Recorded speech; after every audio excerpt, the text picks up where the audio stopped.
Mr. Chair, Comsec, can you show this para lang Yeah. sabihin hindi ako Mr. Chair, with nag-invento? due courtesy. Wait, I have the floor. Yeah, I i-correct have ko the lang. floor. Yeah, but I have Mr. the floor. No, Mr. I Chair, have the floor. just to, on the I have the record, floor. on the record, Mr. I Chair, have the floor. we did not refuse Suspend. to I invite. have the floor. Mr. Chair, Suspend. motion. 2025 budget is the most corrupt budget. Hanggang ngayon, wala akong narinig na denial man lang sa previous chairman o sa previous members ng committee. Does this mean na hindi nila kaya i-dispute yung sinabi ko na 2025 budget is the most corrupt budget ever passed in the history of Congress? So I second that motion, Mr. Chairman. Hindi na po ba ako pwedeng magtanong? I'm making the Kailangan ba yung tanong ko, ipaalam ko kay Congressman Marcoleta? Binanggit ko lang po na natanong na po kasi ni Yan. Congressman Erice yung pong katanungan ng ating That's why, Mr. Chair, Mambabatas. I mentioned that my questions is in line with the question of Congressman Erice. That's why I'm setting the premise. Let's move forward, Mr. Chair. Sayang ang oras na hinihinto natin ang investigasyon na ito. if the premise was laid already, why do we have to repeat it? Because, Mr. Chair, I have my time. I'm laying down my premises of ano po ba ang kinakatakutan ni Congressman Marcoleta sa mga katanungan ko? Wala po. Then Wala let me po. proceed, Mr. Gusto po Chair. natin It's my mag-move time. forward. The chair will rule. Kailangan The chair will rule, itirin po please. natin ang oras. Di po ba? Oras ko po ang kinakain ng mga tanong ko. And Mr. Chair, may I move that my time be sent back to point zero? Natanggal sa 2025 budget at kung ano yung mga naipasok. No?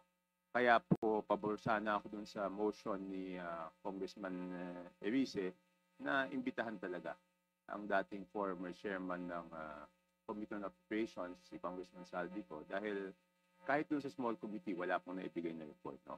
And for the record, under Congressman Saldico as proponent, ang insertion sa BICAM is 13,803,693,000. No? Under Ako Bicol, it's 2,295,000,000. And under BHW party list, it's 2,064,000,000 pesos. Ang point ko lang po dito, Mr. Chairman, is mas malaki pa po ito sa mga, even yung 2 billion, mas malaki po ito sa NEP ng ibang mga lugar. So bakit kailangan dumaan sa party list ang mga proyekto para sa distrito? Bakit hindi po pinababa sa distrito directly? At ang makakasagot lang po yan is si Congressman Saldico. Okay, next. Anyway, pangalawa po, nakita ko po yung listahan ng invited resource persons. Hindi po ba natin inimbitahan si Mayor Benji Magalong?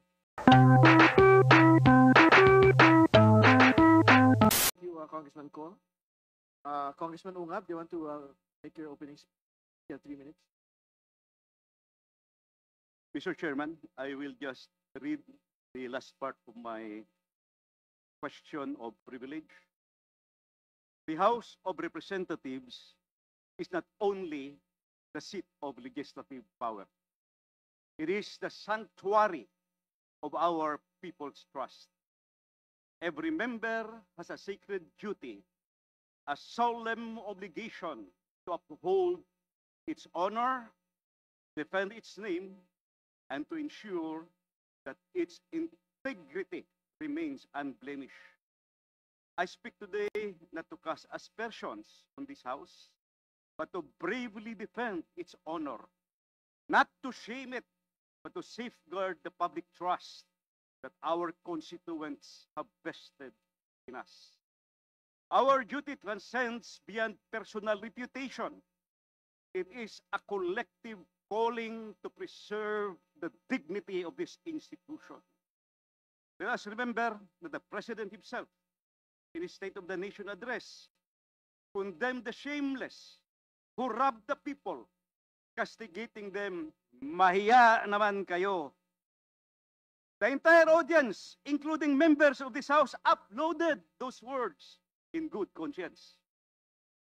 But now the public asks, if Congress investigates, can the investigation be trusted when some of those accused are congressmen themselves?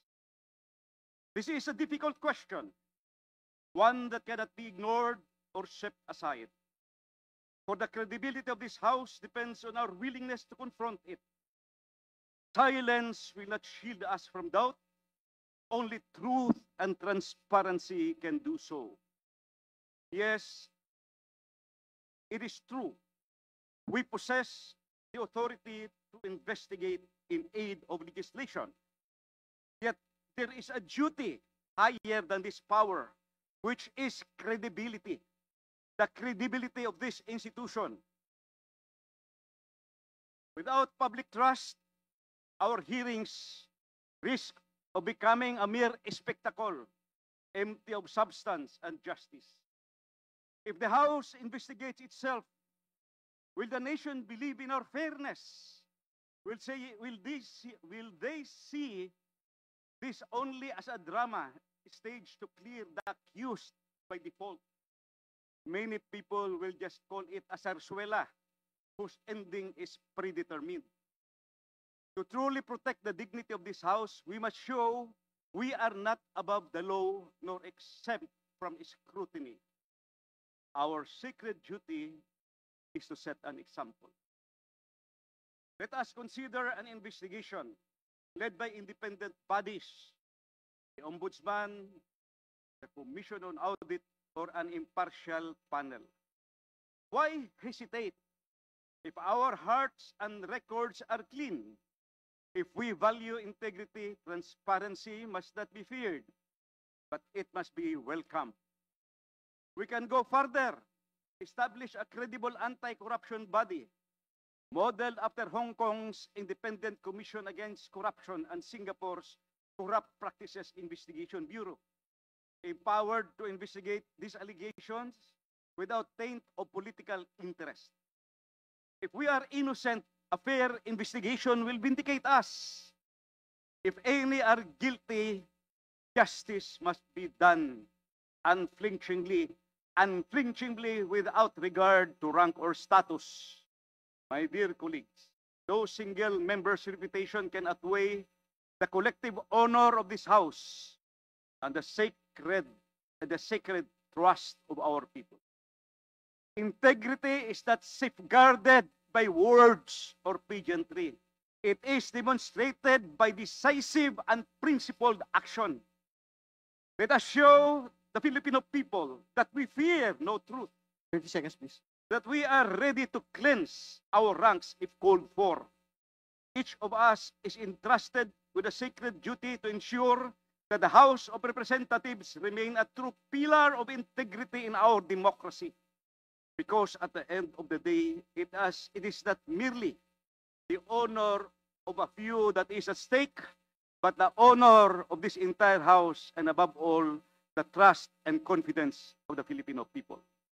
Let us keep always in mind that the truth will come out as it must.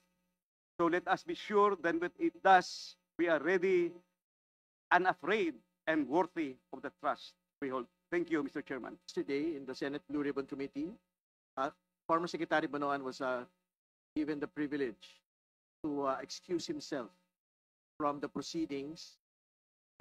Is it the wisdom of the body to excuse Secretary Bonoan from the proceedings?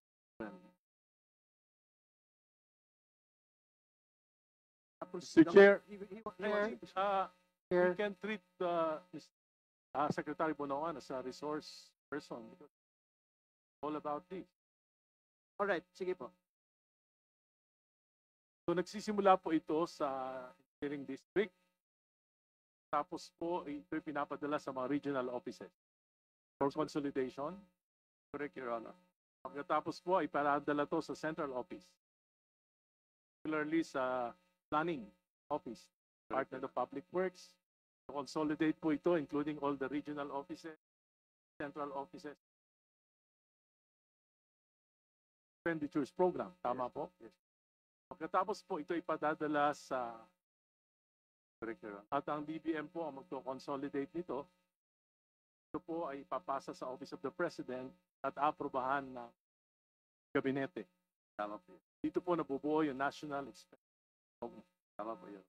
Pagkatapos po ito po ay ipidadala sa Kongreso, House of Representatives. Tama po?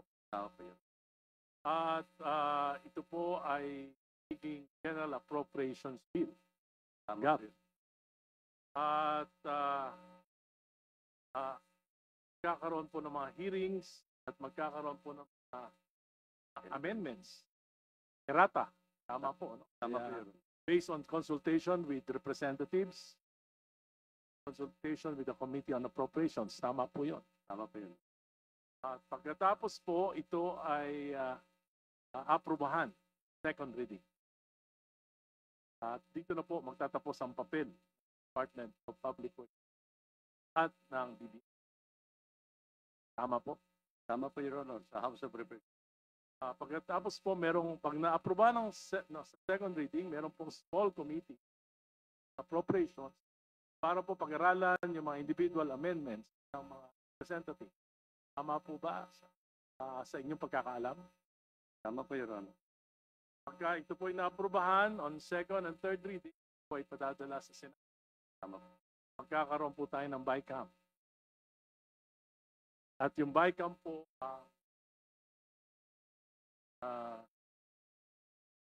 finalize ano ba mga amendments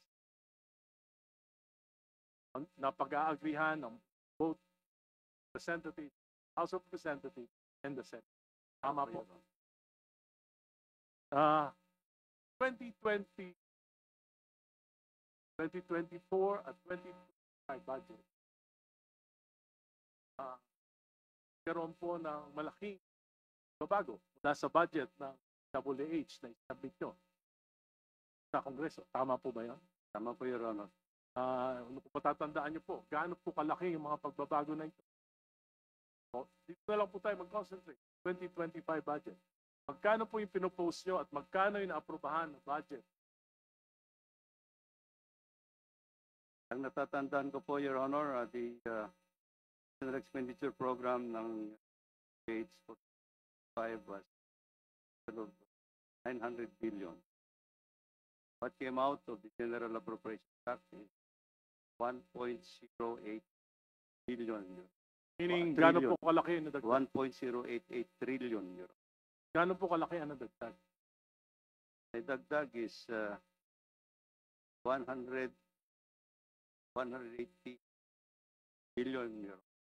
At sa nadagdag po na 188 billion, ito po yung mga infrastructure projects. Tama po. That's correct. Sa pagkakaalam nyo, saan kumuha ng mga program of works? Paano nakapagdagdag ang House of Representatives at ang Senate ito sa mga galing po ba ito sa DPWH, yung mga programa na ito? Yan ay hindi maliwanag po, Your Honor. So ito po If ay ginawa ng BICAM without your knowledge. So makakaalam lang po ng mga insertion na ito ay particularly yung BICAM, Senate Committee on Finance and Committee on Appropriations of the House of Representatives. Tama po ba yan? Well, as far as we know, Your Honor, that will be product of BICAM. Mr. Chair, distinguished colleagues, mga manggagawa at ordinaryong Pilipino na nanonood ng umaga po. Mga kontraktor naman, mga opisyal at mga politikong sangkot sa mga maanomalya at ghost projects, wala ho kaming ibang hangad, kundi gumulong ang inyong mga ulo at kayo ay mapanagot at makulong. Just last July, Mr. Chair, we saw families in Malabon, Bulacan, Pampanga, and Laguna wading chest deep in flood waters. Children could not go to school, workers could not report to their jobs, and families lost everything they had built. Just as we thought na tapos na ang paghihirap ng ating mga kababayan, noong mga nakaraang araw lang, nilubog na naman ng baha ang iba't ibang lugar sa Metro Manila, lalo na sa Quezon City. This is the lived, recurring reality of millions. I speak today, Mr. Chair, to enjoin the House to act expediently on a matter of grave importance. The repeated failures and anomalies that plague our country's flood control programs and initiatives. Taon-taon at trilyong pisong halaga ng kapalpakan at katiwalian ang ating pinag-uusapan. Over the past few weeks, Mr. Chair, we have been exposed to a barrage of information about these programs, the contractors and the politicians linked, amid the noise, let us stick to the essentials. In 2025 alone, a staggering 308.32 billion pesos has been allocated to water resources development and flood control programs. For context po, kung may Department of Flood Control, ito ang magiging ikatlong pinakamalaking cabinet level agency ng gobyerno. For the 2026 NEP, the flood control budget is 274.93 billion pesos. If there is corruption, Mr. Chair, we are talking of corruption of the grandest kind. Yung mga nagdaang issue at aligasyon ng korupsyon, mani lang sa daang bilyong pondong tinangay sa mga ghost flood control projects. The effects are no less grand in their severity. The past July monsoon and tropical cyclones affected over 4.67 million individuals, displaced more than 309,000, damaged 2,975 homes and 310 infrastructure facilities, killing at least 26 people. These are not mere statistics. We are talking of an estimated 4.85 billion pesos in infrastructure losses and 712.4 million pesos in agricultural damage, not to mention the unquantifiable cost of human life. Beyond these numbers, the anomalies and failures of flood control are worth looking into because of a simple reality. Sana po nakikinig ang mga kontraktor, ang mga politiko na sangkot dito. Kapag palpak ang flood control, ang ordinaryong Pilipino ang unang nasasaktan. Kapag bumaha, di naman ang mga mayayamang engineer o mga politikong senador o congressman o 30 mga seconds, kontraktor na nakatira sa kanilang mansyon o gumagamit ng dose-dose ng mamahaling SUVs ang naghihirap. Ang naghihirap po ay tayong mga manggagawa at ordinaryo. Tayo ang mas madaling nagkakasakit, mas madaling nasisira ang bahay. If the state fails in guaranteeing adequate protection from natural disasters, it is failing in its basic duty to protect the most disenfranchised in our society. Ghost projects, kickbacks, substandard engineering, ang dami na pong pangalan. No matter the form it takes, we are asking to end this vicious cycle of incompetence and corruption. We are Time is up, please. insisting that every death linked to flooding is a preventable death. The oversight function of Congress compels us to ensure that the executive is performing its duties in service of the Constitution, which asks us to protect the right of the people to a balanced and healthful ecology and reduce social, economic, and political inequalities. Kung may kailangang managot, Mr. Chair, panagutin po natin kahit sino pa po sila. If we wish to restore the trust of the people in our government and its institutions, we are compelled to act and to act now. Looking forward, Mr. Chair, we hope that this is the beginning of a conversation about climate resilience and the reforms necessary to equip all Filipinos as we brace for worsening natural disasters. May we start at accountability and end with foresight. We thus offer House Resolution number 88 for the consideration of this House. Muli po, sa mga manggagawa at ordinaryong Pilipinong nakikinig, magandang umaga, maraming salamat. At sa mga kontraktor, mga politiko na sangkot sa mga maanomalya na proyektong ito, nawaho ay gumulong ang inyong mga ulo. Maraming salamat po, Mr. Thank you, Congressman. Yung mismong pagpoproseso ng mga insertions na ito ay nanggaling sa kanilang mga tanggapan. And I'm sure, yung mga opisina nila, yung staff nila, sila nakakaalam.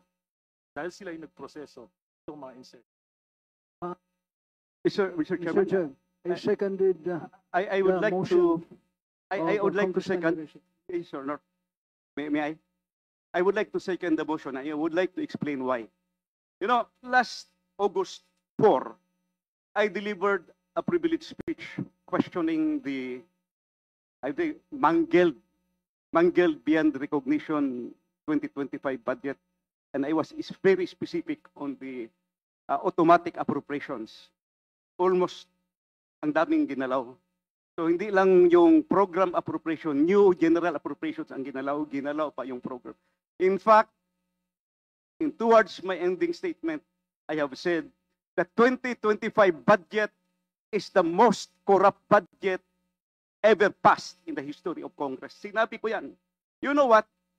Nung araw sa time namin, pag may nag-mention sa previous budget, yung former chairman, tatayo kagad yan sa plenary. Magsasalita, question of privilege, individual and collective privilege, i-explain kung anong nangyari. Mr. Chairman, August 4 ako nagsabi, 2025 budget is the most corrupt budget. Hanggang ngayon, wala akong narinig na denial man lang sa previous chairman o sa previous members ng committee. Does this mean na hindi nila kaya i-dispute yung sinabi ko na 2025 budget is the most corrupt budget ever passed in the history of Congress? So I second that motion, Mr. Chairman. Mr. Chairman, I am objecting on the motion. I am objecting on the motion.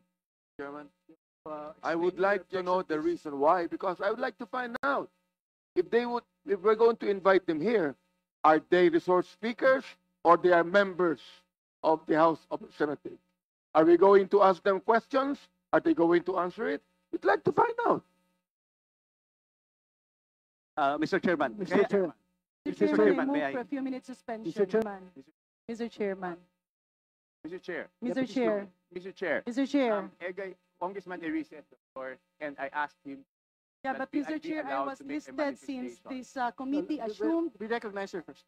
and, with due courtesy to the very quickly. I just need to go for a personal matter. Mr. Chair, with due courtesy to all my colleagues, kanina lang ay tinanong ni Congressman Shell Jokno at ni Congressman Secretary Laila de Lima na hindi ba pangit na meron tayong komitiba and we might be investigating our colleagues? That's precisely the reason, Mr. Chair, why we are all here because of our oversight powers. Yes, tutumbukin yan by the third-party investigators, and if there are cases, let cases be filed against the personality. Pero ang punto ko lang, Mr. Chair, I am appealing to our members, wag po nating ilihis na patuloy ito na nangyayari. Nagbago na ang chairman ng Committee on Appropriations, nangyayari pa rin. And tila ako, nung pag-aral ko ng 2026 proposed NEP, merong mga napasok na flood control projects na hindi nang galing sa baba. Mr. Chair, with due courtesy to my colleagues, yes, tumbukin natin later ang Committee on Appropriations, but for now, we have the officers that resigned. I'm not sure if it is already accepted, officials of the Department of Public Works and Highways. We need to know paano ito nangyayari. And also, Mr. Chair, if I move forward, the intent of this committee is to exercise of oversight powers to put in and instill measures para hindi na maulit. Instead of focusing on a single situation, as reiterated, as conveyed by my very good friend, Congressman Ungab, baka pwedeng we can invite them. We can invite a colleague who is not a member of the four committees. So the former chairman of the Committee on Appropriation is not a member of all the committees here. Eh pwede naman niyang imbitahin. Why do we have to put on motion? Let us not make the investigation personal. Let us all work together so that in the 2026 budget, while we are ongoing the deliberation, let us identify yung mga singit na flood control projects, yung mga cat's eye na nandiyan pa rin at hindi pa rin natatanggal.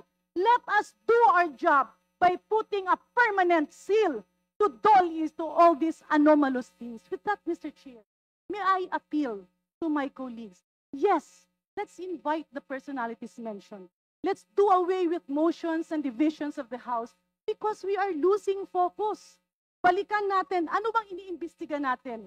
Na mapunta ang pera ng taong bayan sa tamang proyekto, na mapuntahan ang investigasyon sa dapat na mga baguhin, that we have a new secretary, that we will be helping him, maybe put everything in place, all the safety measures, at yung mga admin orders, executive orders na nandiyan dyan, tanggalin na natin while we are all here.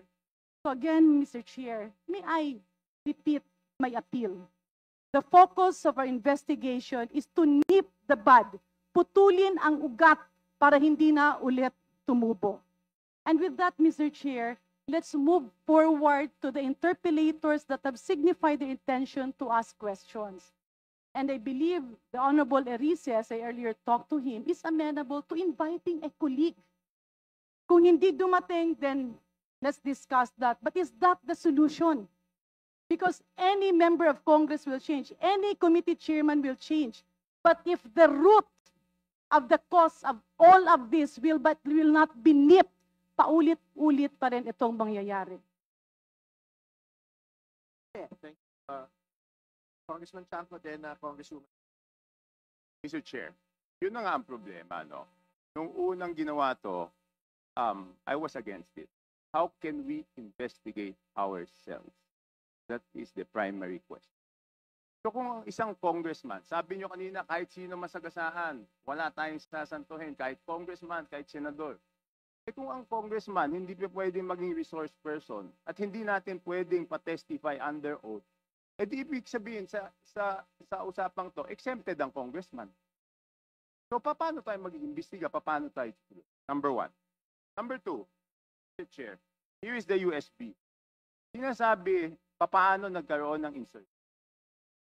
Under the name of Congressman Saldico, ang insertion sa BICAM as proponent siya is 13,803,693,000. And we do not want to invite him as a resource person. Mr. Chair, sorry. Comsec, can you show this? Para lang Yeah. sabihin, hindi ako Mr. Chair, with nag-invento. due courtesy. Wait, I have the floor. Yeah, i-correct I have ko the lang. floor. Yeah, but I have Mr. the floor. No, Mr. I Chair, have the floor. just to, on the I have the record, floor. on the record, Mr. I Chair, have the floor. we did not refuse to Suspend. I invite. have the floor. Mr. Chair, Suspend. motion to camera. Thank you. Yun na lang po ang aking at Mr. Chair, I would like to move that in order to clear up things, to clarify matters, should invite the chairman of the Committee on Appropriations in the last Congress, the 19th Congress, and the chairman of the committee,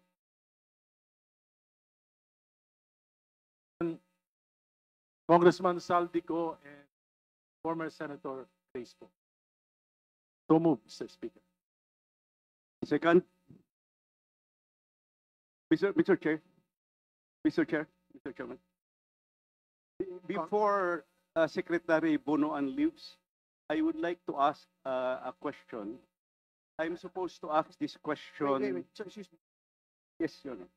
There's a motion po. Motion. I seconded the motion. I thought it was already. But I don't think Secretary Bonoan will leave as yet. Thank you. Thank you. I seconded the motion of the Honorable Erice, Your Honor.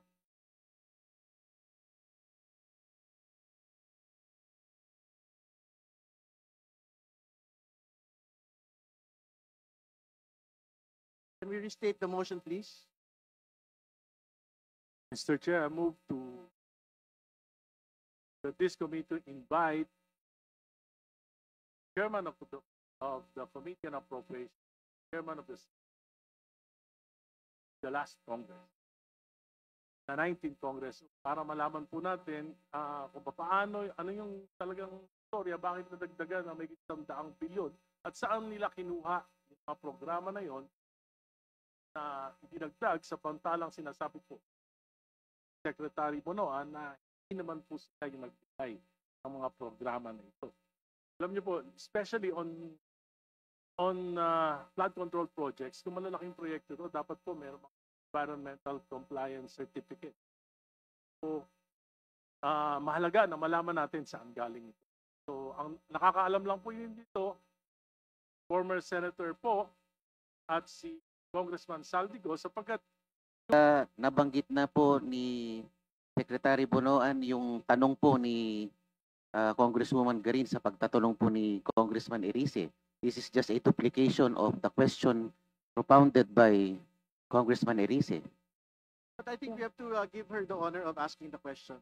Even if it's a repetition of what was asked Mr. Chair, earlier. what rule did my question violate? May I appeal to our colleagues, magrespetuhan tayo. Kung tiyempo nyo naman, pwede kayong magtanong.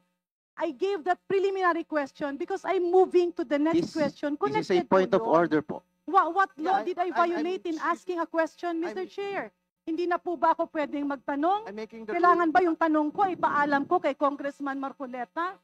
Binanggit ko Speaker, lang po na natanong na po kasi ni Yeah. Congressman Erice yung pong katanungan ng ating That's why, Mr. Chair, Mambabatas. I mentioned that my questions is in line with the question of Congressman Erice. That's why I'm setting the premise. Let's move forward, Mr. Chair. Sayang ang oras na hinihinto natin ang investigasyon na ito. if the premise was laid already, why do we have to repeat it? Because, Mr. Chair, I have my time. I'm laying down my premises of ano po ba ang kinakatakutan ni Congressman Marcoleta sa mga katanungan ko?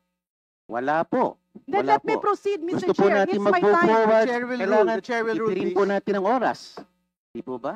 Oras ko po ang kinakain ng mga tanong ko. And Mr. Chair, may I move that my time be sent back to point zero. Yes, let the Deputy Speaker proceed, please. Thank you. The chair has ruled.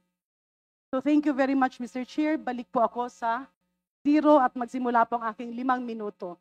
So Secretary, ulitin ko lang po yung tanong para po madugtong ko. Paano po ba nagsisimula ang paglista ng mga proyekto sa NEP? Sa NEP po muna tayo.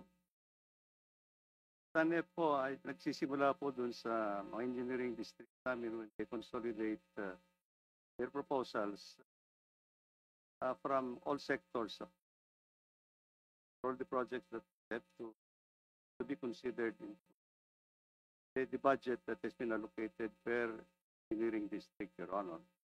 And consultation with various sectors, as I said, this has to go through development councils, provincial development councils, and this will have to be elevated actually to the regional development council, where they will propose the regional budget proposals. From the regional budget proposals, this is where we are determine actually the priorities that will be incorporated to the NEP to the allocation for each of the legislative district. So this is where we are going to determine priority include into the proposal, Your Honor. How about, Mr. Chair, dun sa implementation? Sino naman ang nag-oversee ng implementation sa baba? Implementation of projects dependent on the threshold authority that has been given. Let's say, for example, in the district level, Your Honor, they have the authority to implement projects up to 150 million, and up to regional offices, they have the threshold authority to implement up to 400 million euro. In other words, Mr. Chair, correct me kung tama po ba ang tinutumbok natin. Sa kasalukuyang sitwasyon, ang proposal ay nanggagaling sa baba. After several consultations, umaakyat, napupondohan, nalalagay sa budget. Pero pagdating sa implementation, ang mga proponents ay siya rin ang nag-oversee ng implementation. Tama po ba, Secretary? Ang nag-oversee na implementation, Your Honor, it should be the district. So technically, where it emanated, kung sino ang nag-propose, initially, yun din ang Yes, mag-oversee Your Honor. in the normal flow of conduct. So kamakailan po, Secretary, ay nakita ko sa news na kayo po ay bumisita sa mga proyektong na-alleged na ghost. Do you confirm this, sir? Correct, Your Honor. Pwede niyo po ba kaming i-orient kung totoo ba talagang ghost sangayon sa lumalabas sa balita? Totoo bang substandard? And can we have the specifics of this project?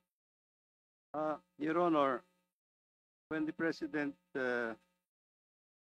mentioned actually that we have to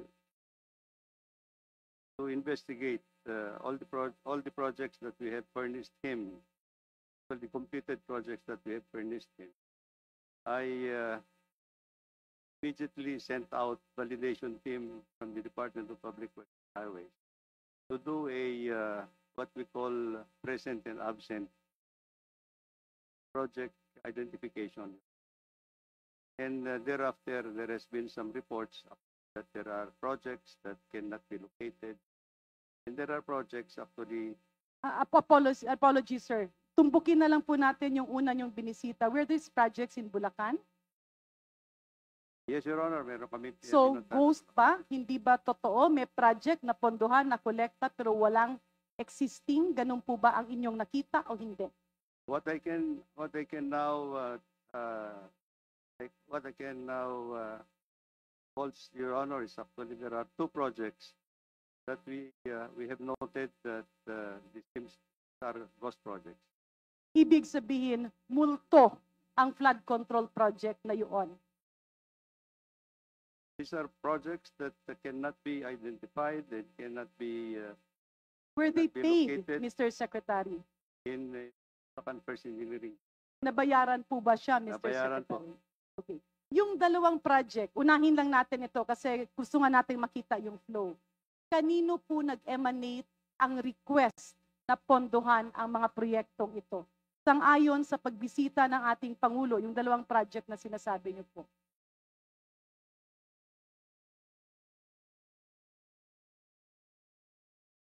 First project was actually financed under the year 2024.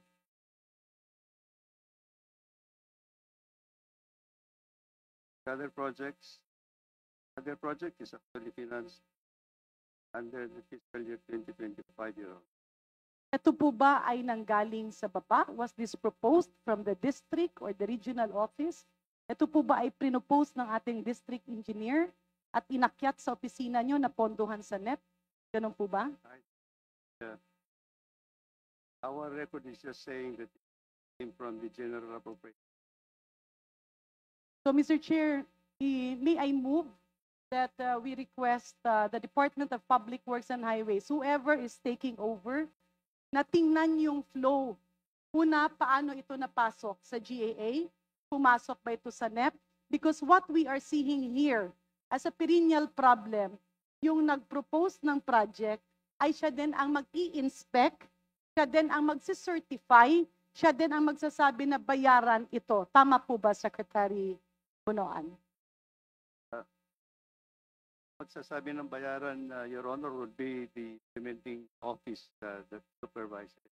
Precisely. Yes, It's the same office that you mentioned. Yung nag-propose, papunta sa central office, papunta sa DBM, at na inoon ng DBM, napunta sa budget, siya rin ang mag-i-implement, siya rin ang mag-go signal. So the power rests in a single office or a group of people. Tama po ba?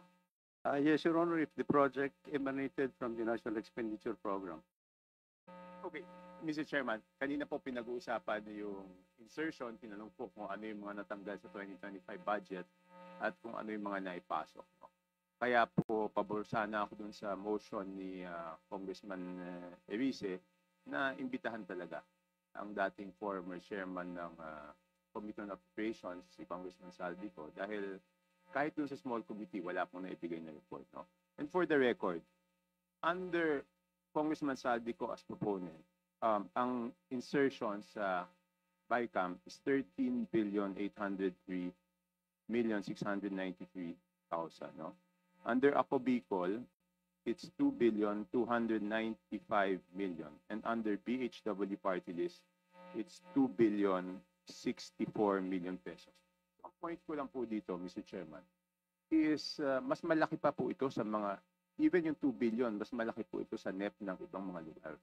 So bakit kailangan dumaan sa party list ang mga proyekto para sa distrito? Bakit hindi po pinababa sa distrito directly? At ang makakasagot lang po yan is si Congressman Saldico. Okay, next. Anyway, pangalawa po, nakita ko po yung listahan ng invited resource persons. Hindi po ba man natin inimbitahan si Mayor Benji Magalong?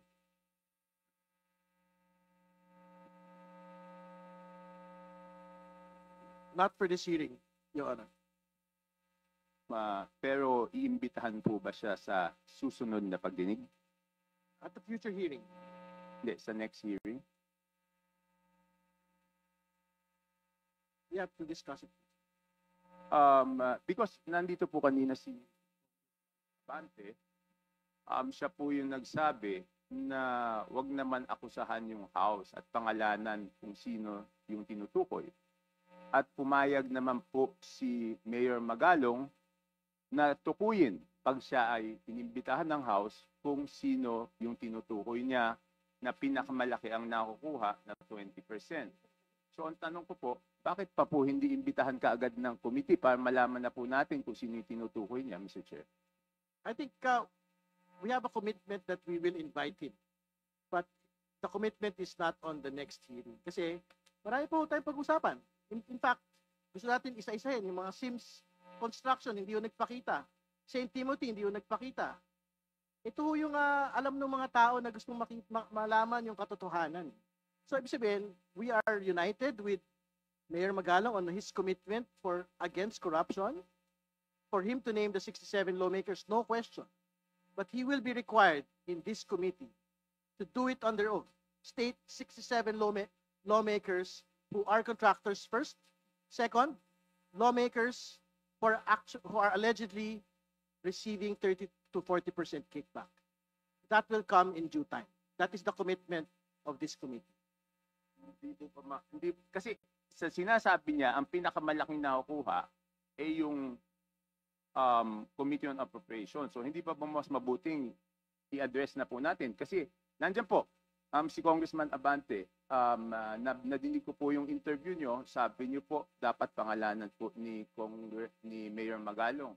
So ayaw nyo bang mag-present ng motion na imbitahan na siya kaagad para pangalanan na rin po niya? At sinabi naman po niya na willing naman po siyang imbitahan.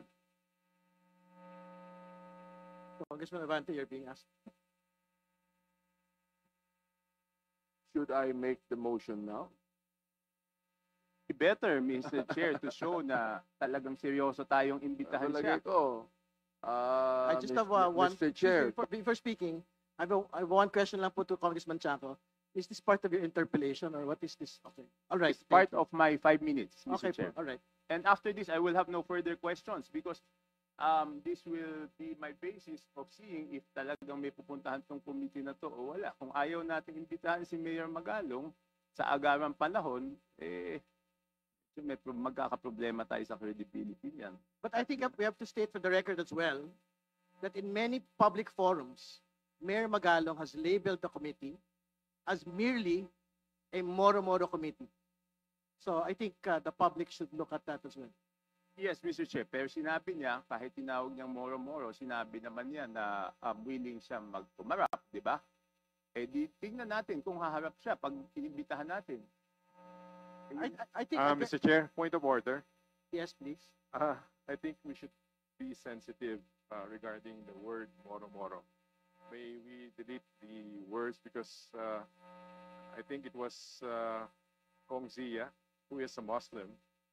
It was, I think, an affront to the Muslim community. Yes, I understand it, but that was the exact statement of Mayor Magalong, labeling the committee as moro-moro. We will not remove it from the record, but because that is what he had labeled the committee.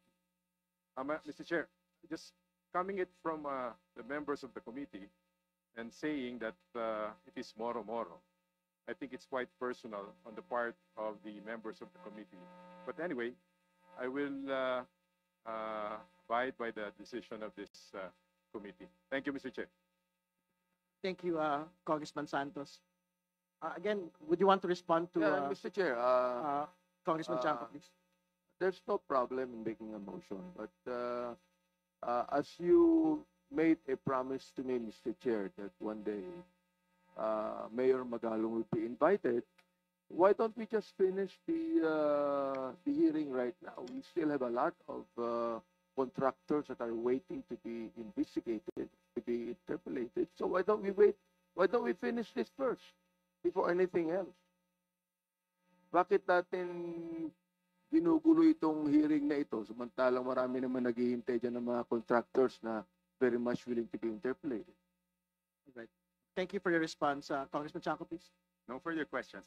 Thank you, Congressman Chanco. Next to interpolate is Chairman Joel Chua. You may proceed. Thank you, Mr. Chair. My question will be, I would like